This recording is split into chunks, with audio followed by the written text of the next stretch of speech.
Hi guys and welcome back to the channel Deepak Yadav Education. Welcome to the Daily Hindu News and editorial analysis of 13th of March 2026. तो guys आज है तारीख 13 मार्च 2026 और है Friday. देखेंगे आज के द हिंदू कंप्लीट न्यूज़पेपर को एनालाइज करेंगे। बट लेक्चर में आगे बढ़ने से पहले अगर आपको इस लेक्चर का पीडीएफ चाहिए तो क्या करना है, सबसे पहले डाउनलोड करना है टेलीग्राम, देन उसके बाद जाके सर्च बॉक्स में टाइप करना दीपक यादव एजुकेशन यूपीएससी। आपको ये वाला टेलीग्राम चैनल मिल जाएगा। यहाँ से आप डेली बेसिस पे इन लेक्चर के पीडीएफ डॉक्यूमेंट्स को डाउनलोड कर पाओगे। नाउ हमेशा की तरह हम लोग अपने लेक्चर को एक मैप के क्वेश्चन के साथ स्टार्ट करेंगे। तो आज आप सभी को मैप में जाकर देखना है मेडागास्कर को कहाँ पर है एग्जैक्टली लोकेटेड। इसको अच्छे से मैप में देखना, देन उसके बाद आकर नीचे कॉमेंट सेक्शन में टाइप करना, जिससे कि आप लोग इसको लंबे समय तक याद रख पाओगे। तो चलिए फिर शुभारंभ करते हैं और स्टार्ट करते हैं आज के द हिंदू न्यूज़पेपर एनालिसिस को। बिल्कुल परफेक्शन के साथ में हर एक आर्टिकल मिलेगा। आर्टिकल किस लिए इंपॉर्टेंट है वो जानकारी मिलेगी। आर्टिकल में क्या क्या इंफॉर्मेशन आपने नोट करना है वो पता होगा। उसके साथ साथ वीडियो के लास्ट में प्रैक्टिस क्वेश्चन मिलेंगे हर एक आर्टिकल के बेसिस पे। तो प्लीज़ पूरे लेक्चर को आप सभी लोगों को बहुत अच्छे से सुनना है। लास्ट में एक जो टेस्ट होगा उसमें सारे क्वेश्चंस अटेम्प्ट करने हैं। अपना आंसर नीचे कमेंट सेक्शन में लिखना, पता चलेगा कौन कौन डेली बेसिस पे इन टेस्ट के अंदर में पार्टिसिपेट कर रहा है। क्योंकि केवल पार्टिसिपेशन की बात नहीं है दोस्त, यहाँ से आप चीज़ों को सीखोगे, समझोगे और लंबे समय तक याद रखोगे जब आप टेस्ट लगाओगे।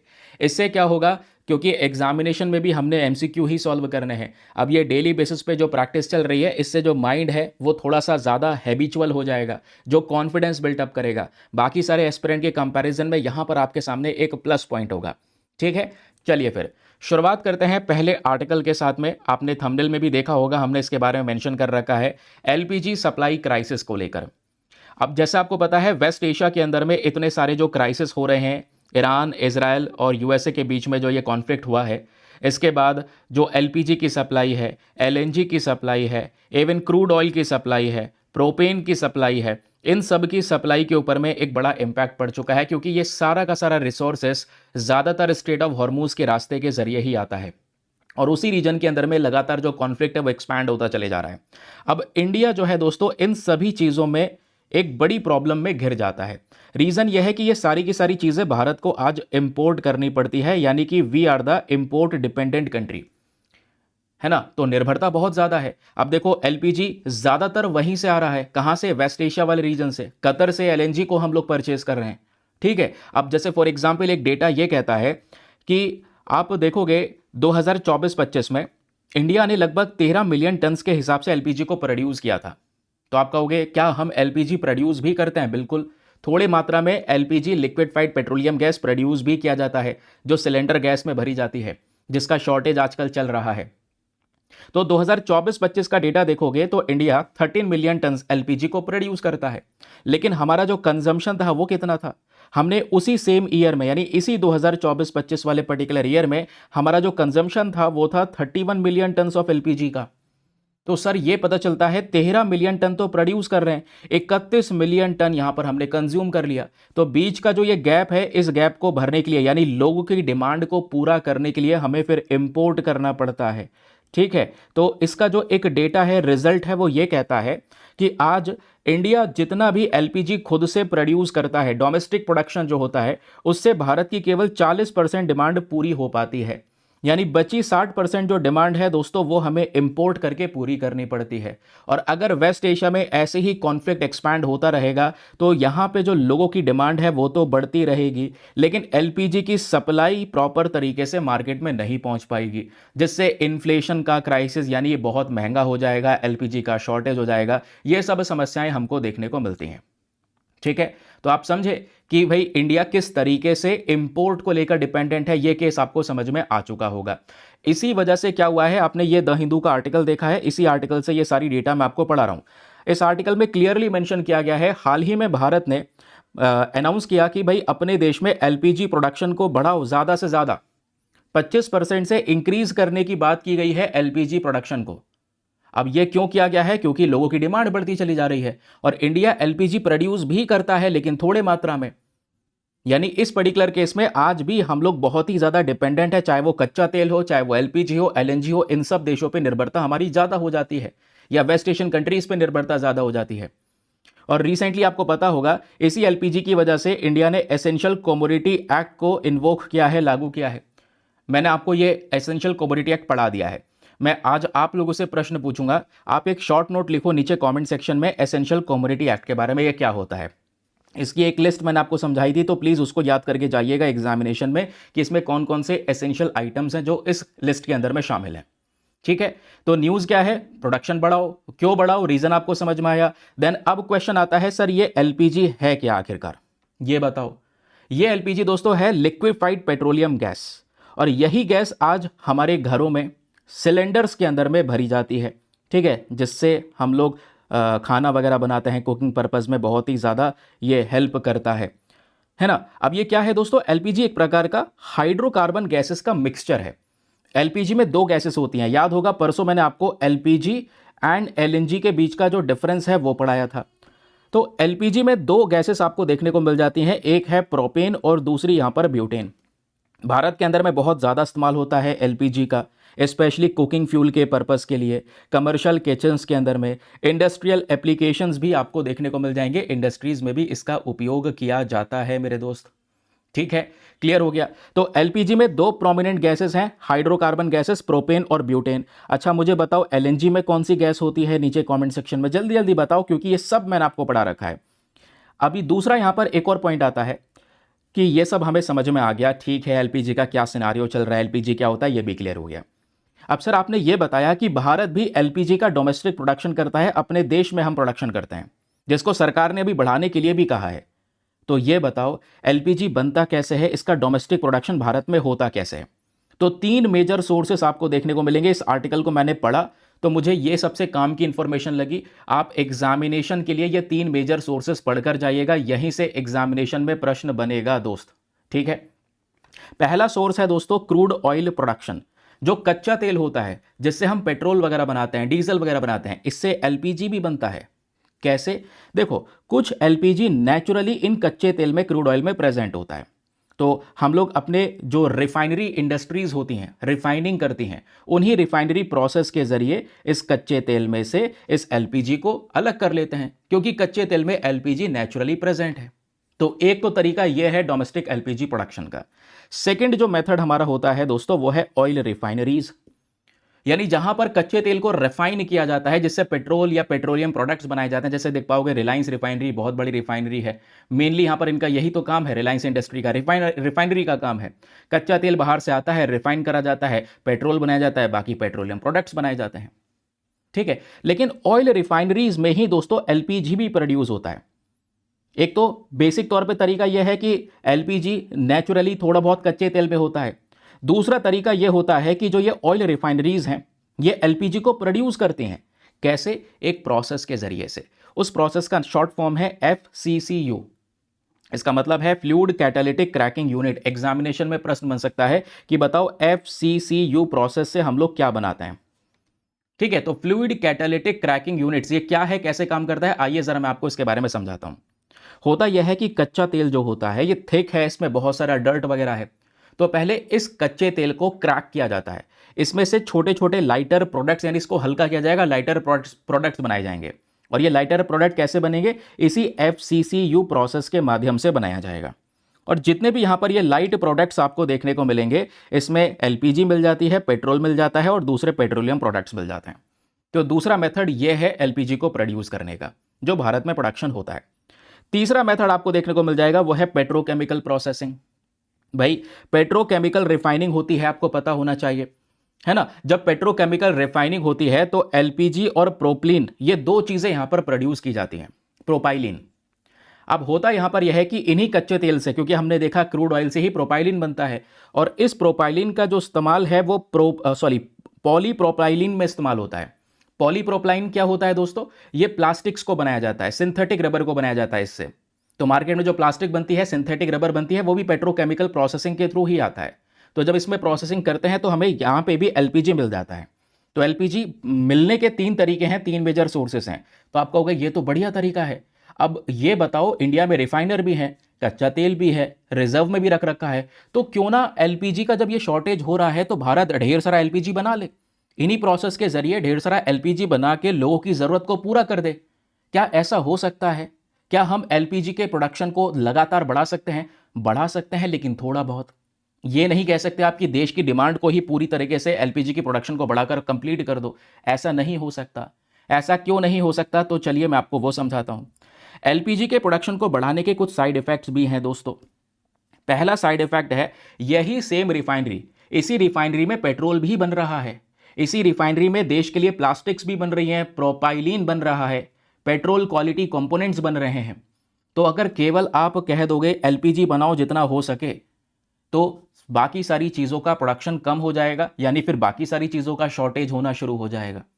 तो इसके लिए हमें एडजस्टमेंट करना पड़ेगा कि हाँ, लोगों के लिए बाकी सारे आइटम की ज़रूरत भी पूरी होती रहे और एलपीजी की ज़रूरत भी पूरी होती रहे। इसलिए एकदम से अचानक से एलपीजी के ऊपर में सारा फोकस नहीं किया जा सकता।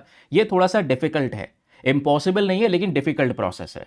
तो इसी के लिए यहाँ पर जो गवर्नमेंट है, इन्होंने रिफाइनिंग कंपनीज को बोला है कि भाई आप थोड़ा सा मैन्युफैक्चरिंग को बढ़ाओ, ज़्यादा नहीं 25% से इंक्रीज कर लो। तो इसलिए सारा कुछ एडजस्टमेंट देखते हुए यहाँ पर यह किया गया है। नहीं तो फिर बाकी सारी इंडस्ट्री पे ऐसा सिमिलर इंपैक्ट पड़ने लगेगा, तो उसका फायदा क्या फिर, है ना। तो बैलेंस जितना ज़्यादा बढ़िया तरीके से हो जाएगा, लोगों की डिमांड अच्छी तरीके से पूरी हो पाएगी। तो इसमें मेन प्रॉब्लम क्या है, मेन समस्या है lack of long term LPG shortage. Problem यह है कि दोस्तों चलो एलपीजी की आज ज़रूरत हम लोग पूरी कर लेंगे, कल सिचुएशन थोड़ी सी उधर जाती है तो प्रॉपर मात्रा में सप्लाई हो जाएगी एलपीजी की। लेकिन क्या भविष्य के लिए हम प्रिपेयर हैं, क्वेश्चन ये आता है। हमें जब ये सब सिचुएशन दिख रही है तो हम लोग कुछ क्यों नहीं स्टेप उठा पा रहे। क्योंकि प्रॉब्लम यह है दोस्तों, ऐसी समस्या पेट्रोल के साथ हो सकती है, लेकिन पेट्रोल के साथ होगी तो पेट्रोल के लिए हमने एसपीआर, भारत के अंदर स्ट्रेटेजिक पेट्रोलियम रिजर्व्स बना रखे हैं। अच्छा मुझे बताओगे देश में कहाँ कहाँ पर ये पेट्रोलियम रिजर्व्स हैं, मैंने ये भी पढ़ाया है आपको। और ये बताओ, जो आईईए है, इंटरनेशनल एनर्जी एजेंसी, उसका मेंबर बनने के लिए किसी कंट्री को कितने दिन का स्ट्रेटेजिक पेट्रोलियम रिजर्व मेंटेन करना पड़ता है, बताओ जल्दी जल्दी। ठीक है, तो हुआ क्या दोस्तों, यहां पर प्रॉब्लम हम डिस्कस कर रहे थे कि लॉन्ग टर्म बेसिस पे क्या करेंगे।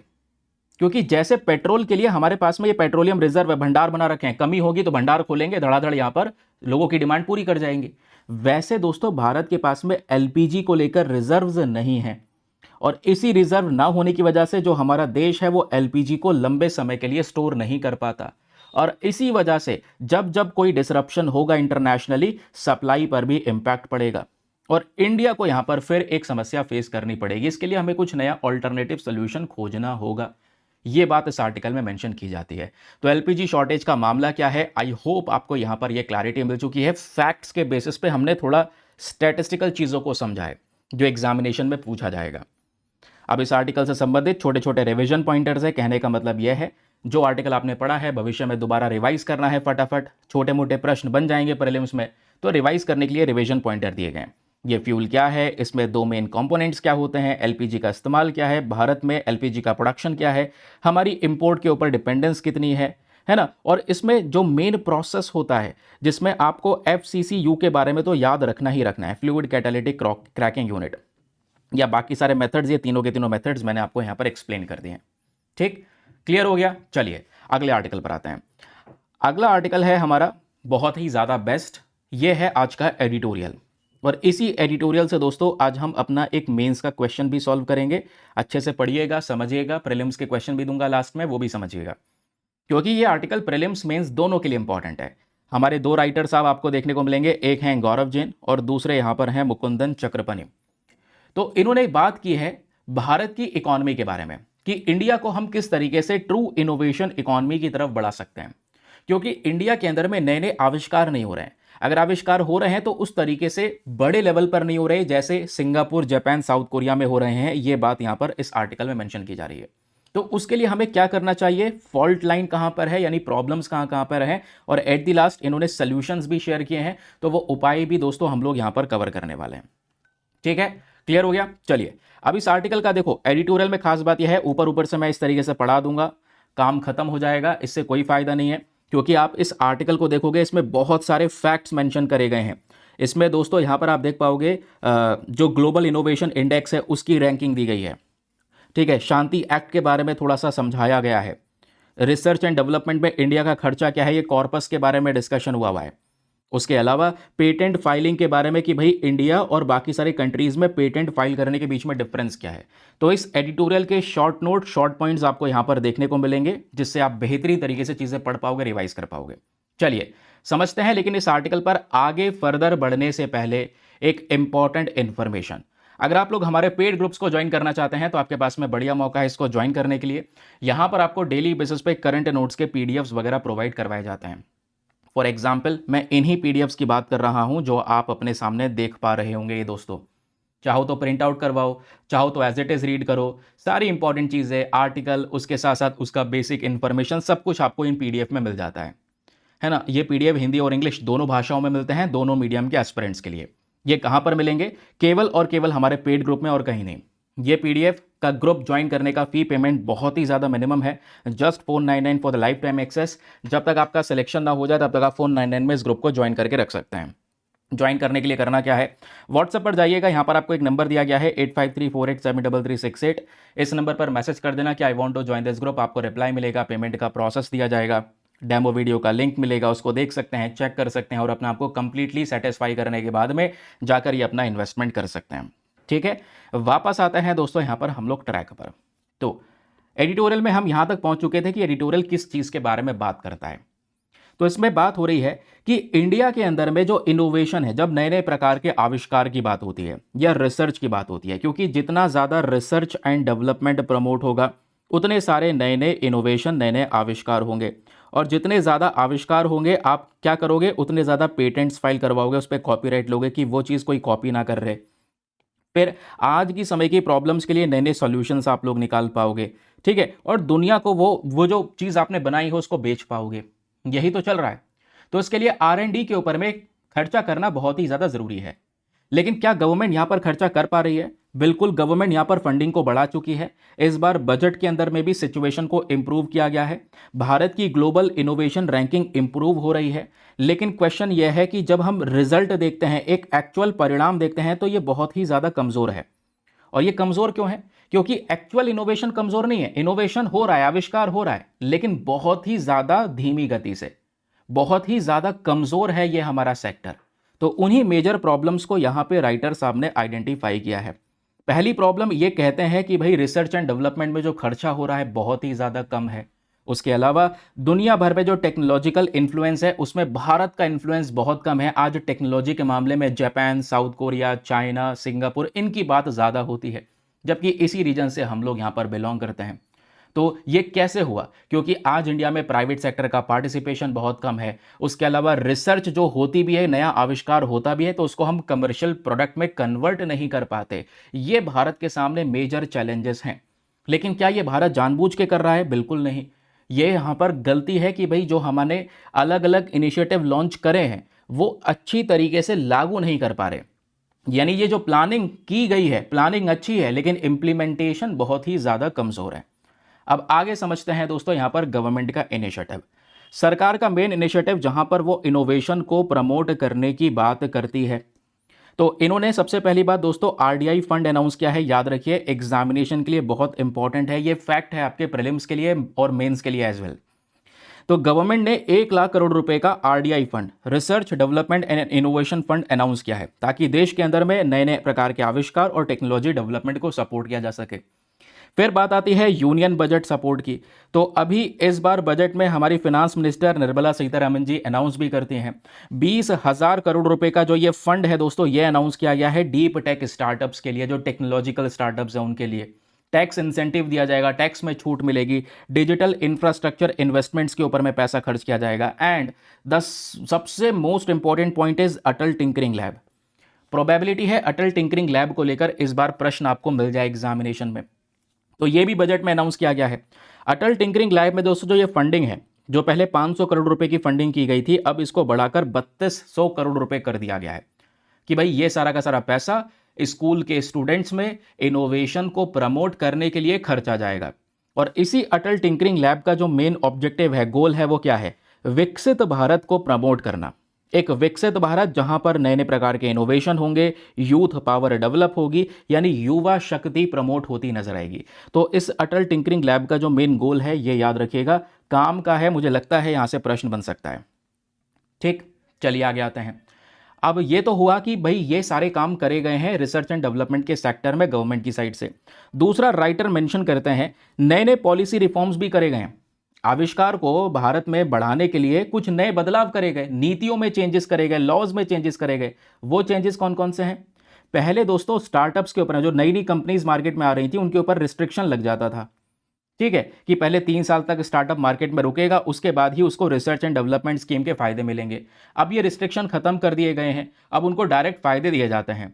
उसके अलावा जैसे राइटर साहब कह रहे थे, प्राइवेट सेक्टर का जो पार्टिसिपेशन है ये कम है, ये हमारे लिए बहुत बड़ी प्रॉब्लम है ना। तो अब प्राइवेट सेक्टर के पार्टिसिपेशन को बढ़ाने के लिए न्यूक्लियर एनर्जी सेक्टर में गवर्नमेंट पिछले साल 2025 में एक एक्ट लेकर आती है, शांति एक्ट। ये आपको पता है, शांति एक्ट का मेन पर्पस यह है कि भारत के अंदर में हम न्यूक्लियर एनर्जी सेक्टर को प्राइवेट कंपनीज के लिए ओपन कर रहे हैं, प्राइवेट पार्टिसिपेशन हो रहा है। एग्जाम में पूछ ले कि बताओ शांति एक्ट का पर्पस क्या है, तो पता होना चाहिए यह है प्राइवेट पार्टिसिपेशन के लिए, कि न्यूक्लियर टेक्नोलॉजी इनोवेशन हो सके और न्यूक्लियर सेक्टर्स भारत में प्राइवेट तौर पर इंडिया में इंट्रोड्यूस हो सकें। ठीक है, आगे आते हैं। फिर अब क्या है, इन सब चीज़ों की वजह से जो इनोवेशंस हैं वो इंप्रूव हुए हैं। राइटर कहते हैं कि ठीक है, ये सब कुछ देखोगे जो काम किया गया है, फंडिंग बढ़ाई गई है, फंडिंग में मना नहीं कर सकते, फंडिंग नहीं बढ़ाई गई है, पैसा खर्चा जा रहा है। तो ग्लोबल इनोवेशन इंडेक्स 2025 में रैंकिंग भी इंप्रूव हुई। इस 2025 के इंडेक्स में 139 कंट्रीज में से भारत की रैंक जो है वो है 38। पेटेंट ग्रोथ की बात करेंगे, क्योंकि पेटेंट कब फाइल होता है? पेटेंट मतलब एक तरीके से आपने जो आइटम बनाया है उस पर आप कॉपीराइट ले लेते हैं, कि ताकि उसको भविष्य में कोई कॉपी ना कर सके, क्योंकि आपने मेहनत करके उसका आविष्कार कराए। तो जब ज़्यादा चीज़ें बनेंगी, नए आविष्कार होंगे, तो उतने ही तो ज़्यादा पेटेंट्स फाइल होंगे। तो 2020-21 में आप देख पाओगे 59,000 पेटेंट्स एप्लीकेशंस गए थे, और 2024-25 में ये सारी फंडिंग की बढ़ने की वजह से लगभग 1,10,000 एप्लीकेशंस को यहाँ पर फाइल करा गया है, यानी नए नए आविष्कार हुए हैं। समझ रहे हैं? और ये जो 62% पेटेंट्स हैं ये इंडियंस के थ्रू फाइल करे गए हैं, जो हमारे देश के अंदर में नए नए प्रकार के इनोवेशन हुए हैं। ठीक है, तो ओवरऑल जो इनोवेशन सिस्टम है ये थोड़ा सा यहां पर दिखाता है इस पर्टिकुलर सिचुएशन को। और ग्लोबल इनोवेशन इंडेक्स को याद रखिएगा, इसमें जो रैंकिंग है वो भारत की रैंकिंग 139 में से 38 है, और थोड़े दिनों पहले मैंने आपको पढ़ाया है ये भी। अच्छा, मुझे आप लोग ये बताओगे, ये ग्लोबल इनोवेशन इंडेक्स कौन सी बॉडी पब्लिश करती है? जरा नीचे कॉमेंट सेक्शन में इसका आंसर दो। आगे आते हैं। फिर प्रश्न आता है दोस्तों इंडिया के मेजर वीकनेस के बारे में, क्योंकि आपने देखा ऊपर तक तो सिचुएशन सही है कि पैसा खर्च हो रहा है, बराबर सब काम बढ़िया हो रहा है। अब प्रश्न यह है कि इंडिया की कमजोरी क्या है? फिर कमजोरी है रिसर्च एंड डेवलपमेंट के ऊपर में स्पेंडिंग कम करना, क्योंकि आज भी ना जो ये फंड वगैरह बना दिए गए हैं वो बात तो अलग है, लेकिन खर्चा फिर भी कम हो रहा है दूसरे कंट्रीज के कंपैरिजन में। ठीक है, अब इन कंट्रीज को अगर हम कंपेयर करेंगे तो जापान, साउथ कोरिया, सिंगापुर को कंपेयर किया गया है। इन सब देशों की जो टोटल जीडीपी है, इन देशों की इकोनॉमी, उस जीडीपी के कंपैरिजन में R&D के ऊपर में ये ज़्यादा पैसा खर्च करते हैं। जबकि भारत को देखोगे तो इंडिया रिसर्च एंड डेवलपमेंट में अपने जीडीपी का, याद रखिए, अपने जीडीपी का केवल 0.65% के हिसाब से खर्च करता है। यह बहुत काम की चीज़ है, आपको ये रट लेना है अच्छे से। आप चाहे मेंस में इस्तेमाल करें, चाहे प्रीलिम्स में ये पूछा जा सकता है। तो भारत का R&D स्पेंडिंग क्या है? जीडीपी का 0.65% के हिसाब से। इसमें मेजर इशू क्या है? मेजर इशू है कि ज़्यादातर इनोवेटिव कंट्रीज़, जब हम कह रहे हैं कुछ कंट्रीज़ बहुत आगे हैं टेक्नोलॉजिकली, तो वो ज़्यादा रिसर्च एंड डेवलपमेंट पे पैसा खर्च कर रही हैं, ये बात हमें समझनी होगी। और जब बात आती है पेटेंट्स को फाइल करने की, क्योंकि नए आविष्कार करोगे तो पेटेंट्स फाइल करोगे, तो पेटेंट्स फाइल करने के मामले में इंडिया बहुत पीछे है अभी भी।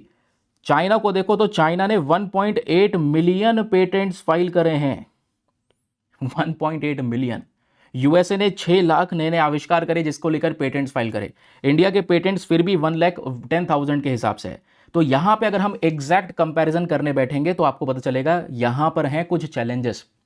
ये दिखाता है कि हाँ, भारत का ग्लोबल इनोवेशन इंपैक्ट, ठीक है, हम अपने आप में चीज़ों को इंप्रूव कर रहे हैं, लेकिन जब दुनिया में एक इंपैक्ट डालने की बात आती है तो वहां पर अभी हम बहुत पीछे हैं। ठीक है, ह्यूमन कैपिटल चैलेंजेस भी आपको देखने को मिलेंगे, भले ही रैंकिंग्स थोड़ी थोड़ी इंप्रूव हुई हो। जेंडर गैप आज भी बहुत ज़्यादा है, यानी वेमेन को वो अपॉर्चुनिटीज़ नहीं मिल पा रही हैं जो मेन को यहाँ पर अपॉर्चुनिटी मिल रही हैं। इसी के लिए वेमेन को साइंस वाली इंडस्ट्री में सपोर्ट करने के लिए गवर्नमेंट ने 2 प्रोग्राम यहाँ पर चलाए हैं। वो दोनों प्रोग्राम आपने एग्जाम के लिए पढ़ने चाहिए। एक है प्रोग्राम जिसका नाम है विदुषी, और दूसरा प्रोग्राम है वाइस किरण। एग्जाम में प्रश्न पूछा जा सकता है कि बताओ विदुषी और वाइस किरण ये प्रोग्राम किस चीज़ से एसोसिएटेड है? तो ये सरकारी प्रोग्राम है जहां पर महिलाओं को साइंस इंडस्ट्री में सपोर्ट करने की बात की जाती है। विदुषी का मेन पर्पज है women instinct for developing ushering in scientific Heights and innovation. Full form याद रखने की जरूरत नहीं है, शॉर्ट फॉर्म में ही सारा का सारा क्वेश्चन बनता हुआ नजर आ रहा है। तो ये प्रोग्राम्स का मेन पर्पज क्या है? वेमेन का पार्टिसिपेशन बढ़ाना साइंटिफिक रिसर्च के मामले में। दूसरी प्रॉब्लम यहां पर जो राइटर साहब आइडेंटिफाई करते हैं कि रिसर्च अगर होती भी है तो रिसर्च इंडिया के अंदर में हमेशा लैबोरेटरी में ही सीमित रह जाती है। यह टेक्नोलॉजी ना ही प्रॉपर मात्रा में ट्रांसफर हो पाती है, ना ही हम लोग किसी यूनिवर्सिटी के साथ में इंटरलिंक कर पाते हैं।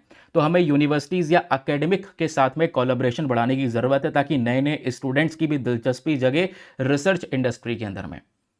फिर प्रॉब्लम आती है भारत के इकोनॉमिक स्ट्रक्चर प्रॉब्लम, कि इंडिया एक बहुत बड़ी मैन्युफैक्चरिंग सेक्टर को आज नहीं ले पा रहा। भारत में मैन्युफैक्चरिंग सेक्टर कमज़ोर है, उसके बजाय हमारी इकोनॉमी एग्रीकल्चर और सर्विस सेक्टर के ऊपर में डिपेंड करती है।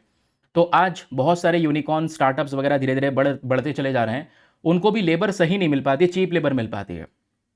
तो इंडिया में इस वजह से टेक्नोलॉजिकल इनोवेशन की ज़रूरत है। नए आविष्कार होंगे, मैन्युफैक्चरिंग सेक्टर की तरफ देश बढ़ेगा, क्योंकि इंडिया आज मैन्युफैक्चरिंग में कमज़ोर है और चाइना ने बस यही काम किया, मैन्युफैक्चरिंग को मजबूत किया, जिससे आज चाइना दुनिया के मार्केट को डोमिनेट कर रहा है। फिर सवाल आता है फ्यूचर अपॉर्चुनिटीज़ के बारे में, कि भविष्य में कौन कौन सी हमारे सामने अवसर नज़र आ रहे हैं। पहली अपॉर्चुनिटी है दोस्तों स्पेस टेक्नोलॉजी की, कि जितने भी प्राइवेट स्टार्टअप्स आपको देखने को मिलेंगे ये भारत के स्पेस सेक्टर में धीरे धीरे करके ग्रो कर रहे हैं। तो पहला हमारे पास अवसर यहाँ पर है, अपने आप को जितना खोल सको बढ़ा लो। डीप टेक की बात करेंगे तो गवर्नमेंट ने आरडीआई फंड तो अनाउंस कर दिया है। अब ये आरडीआई फंड कम से कम artificial intelligence, quantum computing, advance material, semiconductor को सपोर्ट करना चाहिए। फिर 6G टेक्नोलॉजी आने वाले समय पर चर्चाओं में रहने वाली है, इस पर हमें इन्वेस्टमेंट करने की ज़रूरत है। तो एट दी लास्ट यहाँ पे कंक्लूजन निकाले हम लोग, एक सारांश निकाले इस आर्टिकल का, तो क्या है कि भारत के पास में पॉलिसी सपोर्ट है, इनोवेशन इकोसिस्टम बढ़ रहा है, लेकिन प्राइवेट सेक्टर का आज योगदान कम है। तो प्राइवेट सेक्टर को ज़्यादा इन्वेस्ट करना होगा और इसमें एक लीडरशिप की ज़रूरत है, इंडस्ट्री लेड इन्वेस्टमेंट की ज़रूरत है, रिसर्च और इंडस्ट्री के बीच में कोलैबोरेशन की ज़रूरत है। टेक्नोलॉजी जो बन रही है लैबोरेटरी के अंदर में, उसमें उसको कमर्शियल प्रोडक्ट में कन्वर्ट करने की ज़रूरत है। ये कुछ चीज़ अगर हम कर पाए तो जितना हम काम कर रहे हैं आज के समय पर, उससे भी एक अच्छा आउटपुट निकल कर आएगा। ठीक है, क्लियर हो गया।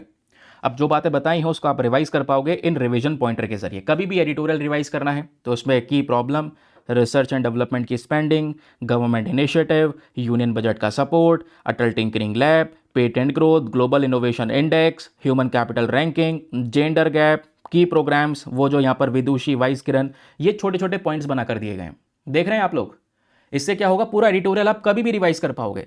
इसमें फैक्ट भी हैं जिसको आप मेंस में इस्तेमाल कर सकते हो, क्योंकि ऑब्वियस ही बात है आप लिख तो लोगे खुद ही, है ना, लेकिन फैक्ट कहां से लाओगे? तो ये फैक्ट आपके आर्टिकल से निकाल दिए गए, इसको आप प्रीलिम्स में भी यूज करो, मेंस में भी यूज करो सही तरीके से। चलिए अगला आर्टिकल पे बढ़ने से पहले, जब यहां पर इन फैक्ट्स को यूज करने की बात आ ही रही है तो फटाफट यूज करो भाई। ये क्वेश्चन आपको दिया जा रहा है, इस प्रश्न को अटेम्प्ट करना। प्रश्न क्या है? India has improved it's ranking in the global innovation index. ये मेंस का क्वेश्चन है, बताऊंगा आंसर लेके कहां सबमिट करना है। तो प्रश्न कहता है भारत ने ग्लोबल इनोवेशन इंडेक्स में अपनी रैंकिंग को इंप्रूव किया है, लेकिन उसके बावजूद भी आज दोस्तों हमारा इनोवेशन इतना ज़्यादा बढ़िया नहीं निकल कर आ पा रहा। तो इसमें कौन कौन से चैलेंजेस हैं आपने समझाना है, जो भारत में इनोवेशन को प्रमोट करने में आज बाधा डाल रहा है। साथ ही साथ आपने सजेस्ट करने हैं कुछ मेजर्स, कुछ तरीके, जिससे इंडिया में हम बहुत सारा रिसर्च एंड डेवलपमेंट को मजबूत कर सकें, R&D को प्रमोट कर सकें। तो बताएं दोस्तों, यहाँ पर इसके बारे में 250 शब्दों में लिखना है। हिंदी में प्रश्न लिखा हुआ है, इसको रीड कर लीजिएगा, अच्छा सा आंसर लिखना है। सबमिट कहाँ पे करना है? सबमिट करने के लिए टेलीग्राम पर जाना, लिखना Deepa Yadav education mains group, full form लिखोगे, मेरा मेंस वाला चैनल मिल जाएगा। आंसर्स को वहाँ पे सबमिट कर सकते हो। ढेर सारे स्टूडेंट अपने शॉर्ट नोट बना बना के सबमिट करते हैं, आपको देखना पसंद आएंगे, बहुत ज़्यादा बहुत मेहनत करते हैं वो बच्चे। ठीक है, कुछ बच्चों के नाम मुझे यहाँ पर डायरेक्टली याद हैं। उसके अलावा मेंस के प्रश्न यहाँ पे वो अटेम्प्ट करते हैं। ठीक है, तो उसमें भी आपको बहुत फ़ायदा मिलेगा, कुछ सीखने को मिलेगा। चलिए, अब यहाँ पर जो हम डिस्कस कर रहे थे, ये पर्टिकुलर क्वेश्चन जो हम लोगों ने यहाँ पर कवर किया है, इसको कैसे लिखना है, इसको लेकर एक छोटा सा यहाँ पर आंसर गाइडेंस आपको ये दिया गया है। आंसर गाइडेंस की बात कर रहा हूँ मैं दोस्तों, तो सबसे पहले कैसे करना है, देखो मैं आप जो लोग नए जुड़े हैं कहोगे सर हम पहली बार हैं, कैसे लिखेंगे आंसर? ऊपर का आर्टिकल पढ़ा मेरे साथ में, अब उस आर्टिकल को यूज़ कैसे करना है ये समझो। इंट्रोडक्शन शुरू करोगे, 2 से 3 लाइनों में इंट्रोडक्शन लिखना। पहले ये लिखना कि हाँ इंडिया की इनोवेशन किस तरीके से इंप्रूव हो रही है, ऐसा नहीं है कि इंप्रूव ही नहीं है, इंप्रूव हुई है। फिर ग्लोबल इनोवेशन इंडेक्स में क्या रैंकिंग आई है वो मेंशन कर देना। अब बताना कि भाई जो सब चीज़ें इंप्रूव हो रही हैं, फंडिंग हो रही है, ठीक है, लेकिन इसका जो इम्प्लीमेंटेशन है वो कमज़ोर है, समस्या यहाँ पर है। अब आगे आप हेडिंग डालोगे चैलेंजेस कौन कौन से हैं। चैलेंजेस में रिसर्च एंड डेवलपमेंट एक्सपेंडिचर लो है, जीडीपी का 0.65%। फिर दूसरा आप डालोगे वीक प्राइवेट सेक्टर पार्टिसिपेशन है ना। ग्लोबल पेटेंट इन्फ्लुएंस में भारत बहुत पीछे है, चाइना, यूएस, जापान हमसे आगे हैं, है ना। Human capital gap, lack of deep tech startup, ये सारे चैलेंजेस हो गए। अब चैलेंजेस को रिजॉल्व करने के लिए कुछ यहाँ पे सोल्यूशन देने हैं। तो आपके सारे पॉइंट्स हिट हो गए उस क्वेश्चन से, है ना। 15 मार्क्स का क्वेश्चन है, आपने सारे पॉइंट हिट करे, वो भी बेहतरीन तरीके से। तो इनोवेशन को मजबूत करने के लिए पहली चीज़ रिसर्च एंड डेवलपमेंट इन्वेस्टमेंट बढ़ाना होगा, यूनिवर्सिटीज़ को मजबूत करना होगा, डीप टेक इकोसिस्टम को सपोर्ट करना होगा, ठीक है, ह्यूमन कैपिटल को इंप्रूव करना होगा। लास्ट में आप एक कंक्लूजन दे सकते हैं। तो ऐसे ही यहाँ पर लिखना है आंसर, ऐसा ही ये पूरा उठा के मत लिख देना, ये 250 शब्द से ज़्यादा है। तो इस तरीके से मैं आपको एक आइडिया दे रहा हूँ, आंसर लिखना, सबमिट करना, वहाँ पे जो मैंने आपको ऊपर इन्फॉर्मेशन दी है पता चलेगा आप कितना अच्छे से आंसर लिख पा रहे हैं। अगला आर्टिकल, एक आर्टिकल है जो काफ़ी दिनों से हमारा पेंडिंग रह जा रहा था, जो लास्ट संडे निकला है, उस संडे में हमने ये टॉपिक डिस्कस किया था। हम बात कर रहे थे कोआला के बारे में। हुआ क्या है दोस्तों, ये आर्टिकल आपके सामने नजर आएगा कि कोआला ने एक बहुत बड़ी प्रॉब्लम को बीट कर दिया है। कोआला की जो प्रजाति है ये सबसे ज़्यादा ऑस्ट्रेलिया में देखने को मिलती है। तो ये प्रजाति कोआला की एक बड़ी समस्या से, गंभीर समस्या से गुजर रही थी। उस समस्या का नाम है जेनेटिक बॉटलनेक। ये टर्म है आपके लिए, ठीक है, प्रश्न बनने के लिए, इसको अलग से लिख लेना, जेनेटिक बॉटलनेक। इसका मतलब क्या होता है? इसका मतलब होता है कि तेजी से एक जानवर की प्रजाति खत्म होना शुरू होना, डिक्लाइन होना शुरू होना। तो कोआला इस प्रॉब्लम को फेस कर रहा था, लेकिन अचानक से यहां पर कोआला ने अपनी प्रजाति को बढ़ाना शुरू कर दिया। इनकी पॉपुलेशन इंक्रीज हुई और इंक्रीज होने की वजह से इनका डीएनए स्ट्रक्चर वगैरह एकदम से रीशफल हो गया, आबादी बढ़ गई अचानक से, और जेनेटिक बॉटलनेक की प्रॉब्लम जिससे प्रजाति मर जाती है, खत्म हो जाती है, ये वापस से उभर कर आ गया कोआला। तो इसलिए यहां पर बोला जा रहा है कोआला ने इवोल्यूशनरी डूम को बीट कर दिया है, रैपिड एक्सपेंशन के जरिए अपना ही पॉपुलेशन को इन्होंने बढ़ा लिया, ठीक है। अब क्वेश्चन यह है कि सर कोआला की प्रजाति कम क्यों हो रही थी, खत्म क्यों हो रही थी, कारण क्या था? मेन कारण यह होता है दोस्तों कि ऑस्ट्रेलिया में एक बड़ी बीमारी है, और आज कोआला की जो आबादी पाई जाती है दुनिया में, उसमें 50% से ज़्यादा कोआला को एक बड़ी प्रॉब्लम होती है, एक इन्फेक्शन होता है। उस इन्फेक्शन का नाम है क्लेमीडिया इन्फेक्शन, थोड़ा सा इसको ध्यान रखिएगा। तो अभी हाल ही में एक और आर्टिकल द हिंदू में पब्लिश हुआ था, जहां पे ऑस्ट्रेलिया नाम के देश ने दुनिया की पहली वैक्सीन अप्रूव कर दी थी कोआला को इस इन्फेक्शन से बचाने के लिए। किस इन्फेक्शन से? क्लेमीडिया इन्फेक्शन से। तो इस वैक्सीन का मेन पर्पस यही था, क्योंकि ये बीमारी जो है ये कोआला की फर्टिलिटी को भी खराब कर रही थी, कोआला की मृत्यु भी हो रही थी, पॉपुलेशन नहीं बढ़ पा रही थी। तो फाइनली अब यहां पर इनकी पॉपुलेशन इंप्रूव होना शुरू हो चुकी है। तो एग्जाम के लिए क्या करोगे? प्रीलिम्स के लिए आपके कुछ बेसिक फैक्ट्स आएंगे दोस्तों, और वो बेसिक फैक्ट्स आपको यहां पर नजर आने वाले हैं। तो आपको पता होना चाहिए कोआला के बारे में। पहली चीज, कोआला एक ट्री ड्वेलिंग स्पीशी है जिसको आर्बोरियल कहते हैं। आपने पढ़ा होगा आर्बोरियल प्रजातियों के बारे में। आर्बोरियल वो प्रजाति होती हैं जो पेड़ पर रहती हैं, तो ये आर्बोरियल है, ठीक है। ये किस प्रकार की प्रजाति है? ये मार्सुपियल मैमल है। जैसे कंगारू होता है ना, वैसे ही आपको यहां पर ये देखने को मिल जाएगी मार्सुपियल। इस पे यूपीएससी ने क्वेश्चन पूछा है। अब मार्सुपियल प्रजातियां कौन सी होती हैं? वो एनिमल होते हैं जो एक पाउच को अपने शरीर में कैरी करते हैं। तो ये जो कोआला है ये भी मार्सुपियल मैमल का ही टाइप है, एक थोड़ा सा इसके बारे में याद रखिएगा, ठीक है। अब इसके पैर वगैरह देखोगे तो इसके पैर जैसे पक्षी के पंजे होते हैं ना, कुछ इस तरीके से, जिससे वो डाल को पकड़ के रखती है, वैसे यहाँ पर आपको इसका भी इसी तरीके से पंजा देखने को मिलेगा। कोआला अपना ज़्यादातर टाइम सोने में लगाते हैं और खाने पीने में लगाते हैं, ठीक है। और ये ज़्यादातर कौन से पेड़ पे रहते हैं? यूकेलिप्टस पेड़ पे रहते हैं। थोड़ा सा इसको याद रखिएगा, ये फैक्ट है, क्योंकि ऐसे ही यूपीएससी ने ओरेंगुटन को लेकर सवाल पूछा था, शायद आपको याद आ रहा होगा। तो ये मेनली यूकेलिप्टस पेड़ पर रहते हैं।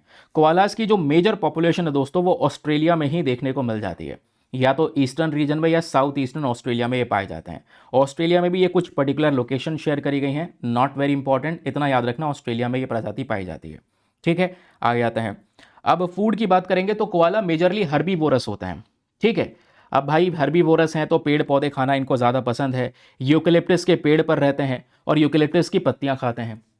लेकिन प्रॉब्लम यह है कि यूकेलिप्टस पेड़ पर जब ये रहते हैं तो यूकेलिप्टस की जो पत्तियां हैं वो टॉक्सिक होती हैं, जहरीली होती हैं, और कोई भी पोषण उसमें नहीं होता। तब कोआला कैसे जिंदा है? क्योंकि कोआला के पास में एक स्पेशल डाइजेस्टिव सिस्टम है, जिसकी वजह से, क्योंकि ये बने ही यूकेलिप्टस पेड़ पर रहने के लिए हैं, तो उसकी पत्तियां चाहे वो जहरीली क्यों ना हो, उसकी पत्तियां खाते भी हैं और आराम से पचाते भी हैं। इनका डाइजेस्टिव प्रोसेस ही ऐसा नेचर ने बनाया है। आयुसीएन के अंदर में इनको वल्नरेबल कैटेगरी में कवर किया गया है। वेरी वेरी इंपॉर्टेंट, इसको याद रखिएगा। यानी खतरे में है प्रजाति भाई, इसको प्रोटेक्शन की ज़रूरत है। अब मेजर थ्रेट्स की बात आती है, खतरा क्या है? सबसे पहला खतरा कोआला को जो दुनिया में है वो है क्लेमेडिया इन्फेक्शन, जो हमने पढ़ा, या हैबिटेट लॉस आपको देखने को मिलेगा। लगातार पेड़ों की कटाई हो रही है और ये पेड़ों पे रहते हैं, तो कहाँ पे जाएं ये? इसकी वजह से इनकी पॉपुलेशन कम हो रही है। उसके अलावा कई बार जंगलों में आग लगती है, उसकी वजह से भी कोआला की पॉपुलेशन पे असर पड़ता है। तो ये मेजर थ्रेट्स हो गए। अच्छा, थोड़ा सा यहाँ पर क्लेमिडिया डिजीज़ के बारे में याद रखना, प्रीलिम्स में क्वेश्चन बन सकता है, पूछ सकता है ये क्लेमिडिया डिजीज़ किससे अफेक्टेड है या कौन से एनिमल को ज़्यादा अफेक्ट करती है, तो कोआला को अफेक्ट करती है। ठीक है, ये डिजीज़ एक कोआला से दूसरे कोआला में ट्रांसमिट हो सकती है।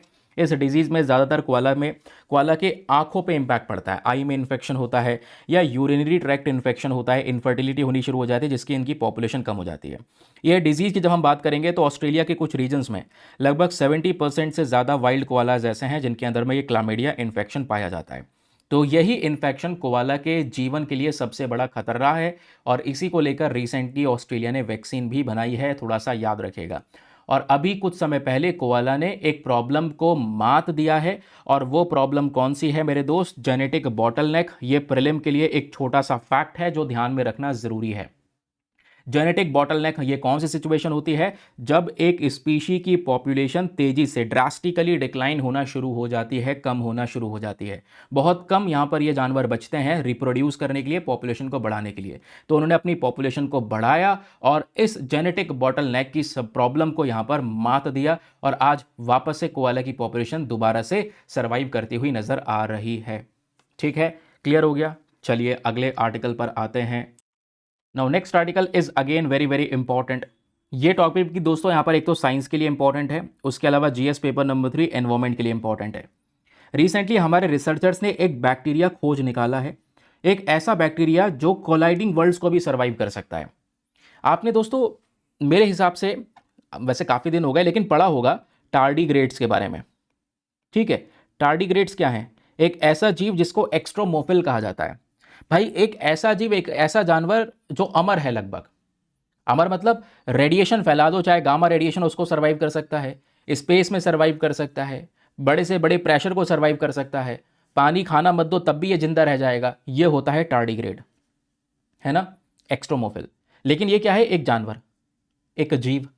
वैसे ही दोस्तों यहां पर एक बैक्टीरिया रिसर्चर्स ने खोजा है जो बिल्कुल टार्डीग्रेड की तरह है, जो 72 से 72 सिचुएशन को सर्वाइव कर सकता है। क्योंकि हम कहते हैं ना भाई, एक्सट्रीम रेडिएशन अगर निकलने लग जाए, एक्सट्रीम हीट होने लग जाए, तो बैक्टीरिया मरना शुरू हो जाता है। ये बैक्टीरिया नहीं मरता। ये बैक्टीरिया इवन अगर हमारा जो प्लानिट है धरती, ये टकरा भी जाए दूसरे प्लानिट के साथ में, सब कुछ तबाह भी हो जाए ना, तब भी यहाँ पर ये बैक्टीरिया जिंदा रहेगा, ऐसा बताया जाता है। क्यों? इस बैक्टीरिया को चोट लगती है, इसका डीएनए अगर डैमेज होता है तो ये अपने डीएनए को वापस से रिपेयर कर लेता है, अपने घाव को वापस से भर लेता है। इस चीज़ के बारे में जानकारी मिली है तो समझ जाना, इंटरेस्टिंगली यहाँ से क्वेश्चन बनने के चांसेस बढ़ जाते हैं। आर्टिकल आपके सामने है, और इस बैक्टीरिया को नाम दिया गया है डेनियोकोकस रेडियोडुरंस। क्या नाम है? डेनियोकोकस रेडियोडुरंस। ये फेमस बैक्टीरिया है जो सर्वाइव कर सकता है एक्सट्रीम से एक्सट्रीम रेडिएशन को, ड्राइनेस को, कैसी भी सिचुएशन हो उसको ये सर्वाइव कर पाएगा। पृथ्वी के ऊपर चाहे 14,000 से 24,000 तक प्रेशर क्यों ना पड़ जाए एटमॉस्फेयर के अंदर, उसको भी ये सर्वाइव कर जाएगा। कैसे सर्वाइव करता है? आइए ज़रा इसके पीछे की थोड़ी सी छोटी छोटी कहानी है वो पढ़ लेते हैं। छोटा सा आर्टिकल है, काम का है, छोटी मोटी इन्फॉर्मेशन एग्जाम में मिल जाएगी तो खुश हो जाओगे कि हम पढ़कर गए थे, हमें पता है इसके बारे में। तो डेनियोकोकस रेडियोडुरन एक बैक्टीरिया है, फेमस है एक्सट्रीम रेसिस्टेंस के लिए, कि भाई खतरनाक से खतरनाक जो हार्श कंडीशंस होती हैं, एक्सट्रीम एनवायरमेंट कंडीशंस होती हैं, उसको ये सर्वाइव कर सकता है। इसके मेन कैरेक्टरिस्टिक्स क्या है? तो मैंने बताया, एक्सट्रीम हाई लेवल के रेडिएशन को सर्वाइव कर जाएगा, ड्राइनेस को सर्वाइव कर जाएगा। इसके पास में एक सबसे बड़ी ताकत है, और वो ताकत क्या है? DNA repair mechanism. ये पावरफुल है बहुत ही ज़्यादा। अपना डीएनए डैमेज होगा भी तो ये रिपेयर करने की शक्ति अपने पास में रखता है, इस वजह से ये काम का है। इसी वजह से इसको एक्स्ट्रोमोफिल ऑर्गेनिज्म कहा गया है, जैसे हम टार्डिग्रेड को कहते हैं। टार्डिग्रेड को यहाँ पर वर्ल्ड टफेस्ट ऑर्गेनिज्म के तौर पर देखा जाता है। वैसे ही वर्ल्ड टफेस्ट बैक्टीरिया की जब बात आएगी तो आपका यही बैक्टीरिया है डेनियोकोकस रेडियोड्यूरन। ठीक है, क्लियर हो गया। तो रिसर्चर्स ने यहाँ पर यह पाया कि भाई ये बैक्टीरिया कितना भी हाई प्रेशर क्यों ना हो, कितना भी हाई स्ट्रेस क्यों ना हो, सब कुछ सर्वाइव कर जाएगा, सब कुछ। कैसे, आखिरकार उसके पीछे का रीजन क्या है? तो इस बैक्टीरिया का हम लोग क्या करते हैं, जेनेटिक एनालिसिस करते हैं। और जेनेटिक एनालिसिस के बाद में पता ये चला कि भाई इसका डीएनए रिपेयर सिस्टम बहुत मजबूत है। इसका डीएनए जैसे ही डैमेज होगा तुरंत उसको रिपेयर कर लेगा, है ना।